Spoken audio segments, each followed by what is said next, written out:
कुदरती जड़ी बूटियों से बने अनमोल उपहार आयुलाइन के उत्पादों को रखे हमेशा याद। नमस्कार, जागो जम्मू न्यूज़ में आपका स्वागत है। मैं हूं किरण वर्मा। दर्शकों, जैसे आप जानते हैं कि हम कोई ना कोई विषय लेके आपके सामने रूबरू होते हैं। जैसे आप जानते हैं कि हम डिफरेंट इशू पे चर्चा करते हैं। तो आज मैं हूं बीजेपी कार्यालय में और मेरे साथ इस वक्त हैं बीजेपी के सीनियर लीडर हैं संजय बड़ू जी और कॉर्पोरेटर भी हैं वार्ड नंबर 41 के। उनसे हम चर्चा करेंगे कि जो हर घर तिरंगा है उस विषय में आज हम चर्चा करेंगे। तो क्या कहना चाहेंगे हमारे चैनल के माध्यम से? सबसे पहले तो आपका स्वागत है संजय जी। नमस्कार जी। संजय जी, ये बताएं कि जैसे हर घर तिरंगा का मुहिम चली हुई है इस वक्त पूरे भारत में, तो क्या एक संदेश देना चाहेंगे आप? देखिए, 15 अगस्त 1947 में हमारे जो पूर्वज थे उनकी बहुत सारी कुर्बानियों, हज़ार कुर्बानियों के बाद हमारा देश आज़ाद हुआ था।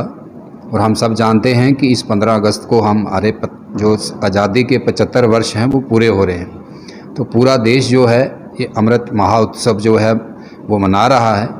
और इस पर देश के यशस्वी प्रधानमंत्री ने जो देश की सारी जनता से जो आह्वान किया है कि हर घर पर तिरंगा फहराया जाना चाहिए, ताकि एक जुटता का जो देश जिन चीज़ों को लेके आज़ाद हुआ, लेकिन जो भी देश में पूर्व सरकारें रही बहुत सारी चीज़ों पे ध्यान नहीं दिया गया। लेकिन अब कुल मिला के एक पूरा देश एकजुट लगे और हर घर पर जो है तिरंगा लहराया जाए।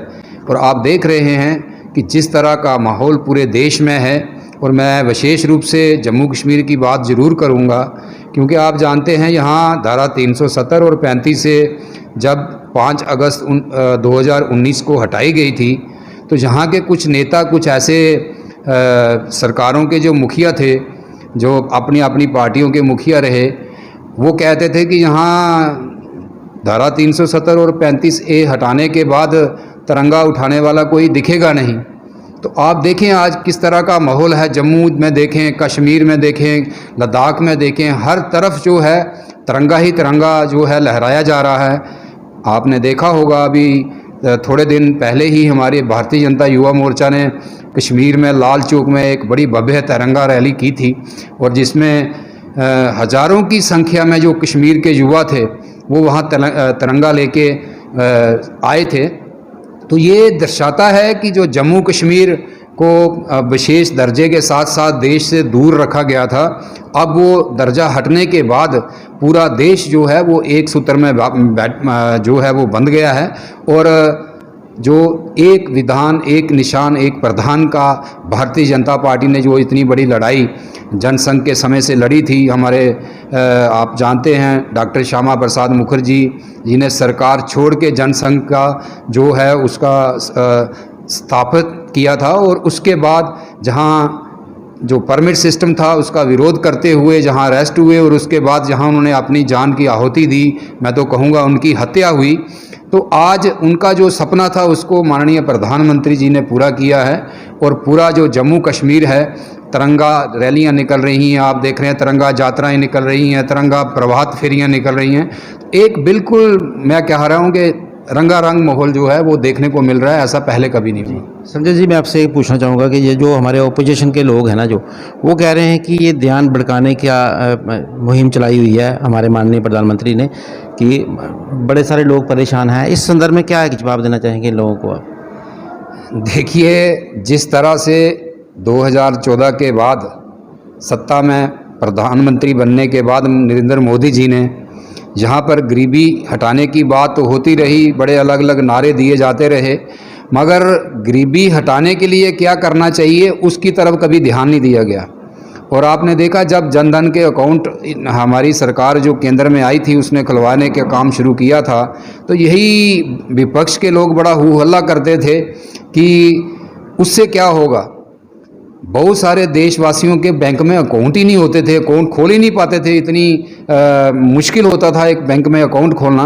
और आपने देखा जो अभी कोरोना महामारी आई थी, जब सरकार को ज़रूरत थी, लोगों को बहुत ज़रूरत थी, तो सरकार दिल्ली में बैठे बैठे उनके अकाउंट में पैसे डालती थी जो ज़रूरतमंद लोग थे। तो कितना फ़ायदा उस चीज़ का हुआ है।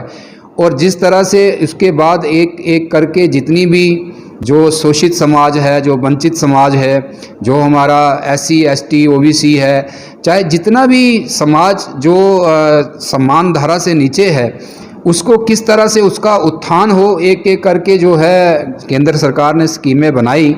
और आज जो स्कीमें बनती हैं वो धरातल पर बड़े अच्छे तरीके से लागू हो रही हैं और उसका लोगों को लाभ मिल रहा है। आप देख रहे होंगे अभी किसान निधि के माध्यम से जो है लोगों के खाते में जो हर 3 महीने के बाद 2000 डाले जाते हैं, सीधा पूरे का पूरा पैसा जाता है। चाहे आज आयुष्मान भारत की जो आयुष्मान भारत का गोल्डन कार्ड बना है और जम्मू कश्मीर के तो हर नागरिक को वो मिला है। तो इसके कारण बहुत सारे ऐसे हमारे लोग जो कभी इलाज ही नहीं करा पाते थे, इलाज ना कराने की वजह से उनका जीवन का अंत हो जाता था। हम तो यही भगवान से प्रार्थना करते हैं कि किसी को उसकी ज़रूरत नहीं पड़े, बट आज लोगों को एक कॉन्फिडेंस है। अगर छोटी सी भी प्रॉब्लम होती है, किसी को स्टोन होता है, किसी की आँख में आप देखते हैं, बहुत सारे लोग हमें पूछते हैं जी आप बताइए आयुष्मान कार्ड कहाँ चलता है, कहाँ ये इसका ऑपरेशन हम कराएं। तो बहुत सारा लाभ जो है उन लोगों को मिल रहा है। और इसलिए जब आज देश जो है आप देखें इतनी बड़ी कोरोना की महामारी हुई है, उसके बावजूद भी भारत की जो अर्थव्यवस्था है वो बाकी देशों के साथ हम कंपैरिजन करें, आप देखिए हमारे आस पड़ोस में क्या हाल हो रहा है, आप पाकिस्तान की क्या हालत है। ये तो हम मानते हैं कि माननीय प्रधानमंत्री जी ने बहुत काम किए हैं, मगर जो हमारे यहाँ की जो लोकल लीडरशिप है उनका मानना है कि बेरोज़गारी है, महंगाई है, लोग सड़कों पे हैं। तो क्या कहेंगे? जैसे तिरंगा का बात कर रहे हैं कि ये ध्यान भड़काने वाली बात है। पहले भी इस तरह के तिरंगे तो क्या देशभक्त सारे हैं, पहले भी करते थे हम इस तरह का मसला, तो क्या बोलेंगे इनको?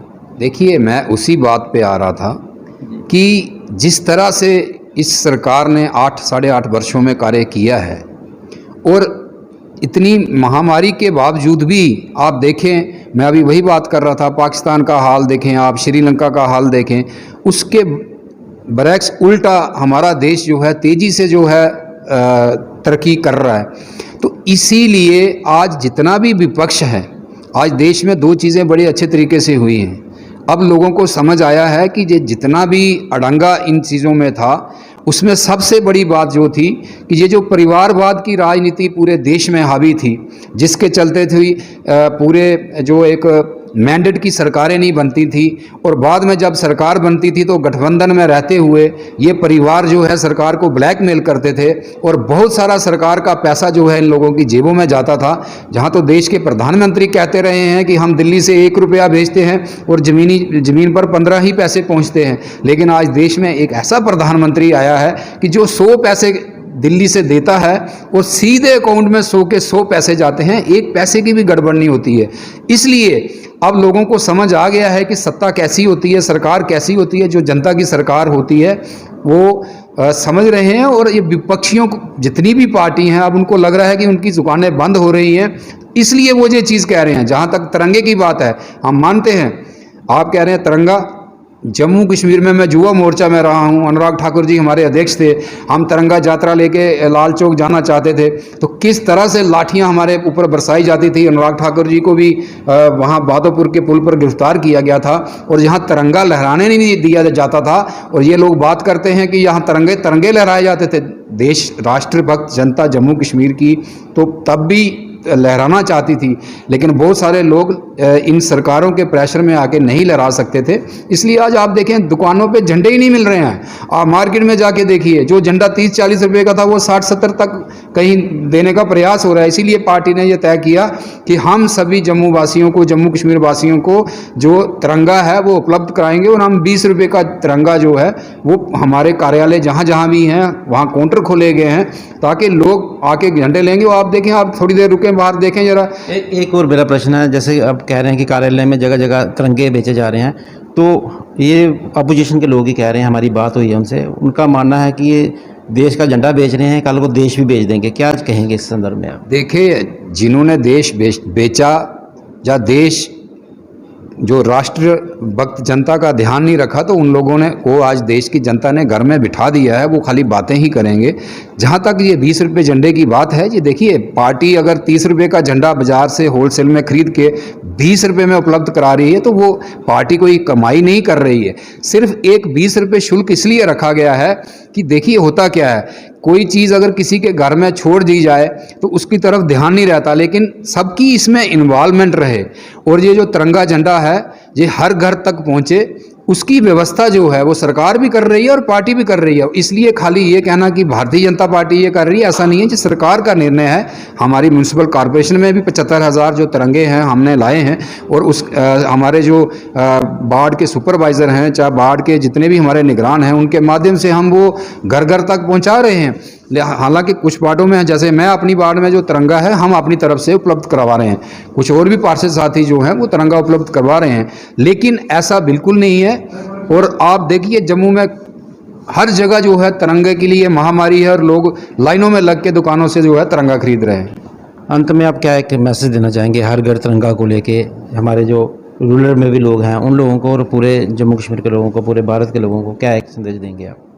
देखिए, मैं तो यही कहना चाहूँगा कि हम आज़ादी का अमृत महोत्सव आज मना रहे हैं, 75 साल हमारी आज़ादी को हुए हैं, तो आज सबको मिलजुल कर जो शहीद इस देश की खातिर जिन्होंने अपनी जवानियाँ निछावर की हैं, चाहे वो एक लंबी कितार है, हज़ारों हज़ार लोगों ने इस देश की आज़ादी के लिए कुर्बानियाँ दी हैं, आज जब हम 75वां अपना आज़ादी का पर्व मना रहे हैं तो मैं यही आपके माध्यम से निवेदन करूँगा कि इस तिरंगे को एक त्यौहार की तरह हम हर वर्ष मनाते हैं, मगर इस वर्ष का त्यौहार जब हम मना रहे हैं, हर घर पर जो प्रधानमंत्री जी ने तिरंगा फहराने का आह्वान किया है, हम हर घर पर तिरंगा फहराएं और ये भी संकल्प करें कि जो मोदी जी ने कहा है कि 100 वर्ष जब 25 वर्ष के बाद होंगे तो देश जो हमारा भारत है ये विश्व गुरु बने, उसके लिए हम सब जो है मोदी जी के साथ कंधे से कंधा मिलाते हुए उनका सहयोग करें। यही निवेदन मैं आपके माध्यम से करना चाहता हूँ। धन्यवाद। दर्शकों, जम्मू स्पीक्स के माध्यम से इस वक्त मेरे साथ थे सीनियर लीडर थे बीजेपी के संजय बड़ू जी। इनका मानना है कि ये त्यौहार की तरह मनाना चाहिए। 15 अगस्त जो है 15 अगस्त मनाया जा रहा है, तो हमारे माननीय प्रधानमंत्री द्वारा आह्वान किया गया है कि हर घर तिरंगा होना चाहिए। तो पहले जो लोग कहते थे कि तिरंगा फहराने वाला कोई नहीं होगा, आज आप देख सकते हैं कि लाल सोंग में भी तिरंगा फहराया जा रहा है। तो ये हमें उम्मीद है कि इनकी बातचीत आपको पसंद आई होगी। फिर मिलेंगे एक और नए विषय के साथ। नमस्कार। कुदरती जड़ी बूटियों से बने अनमोल उपहार आयु लाइन के उत्पादों को रखें हमेशा याद।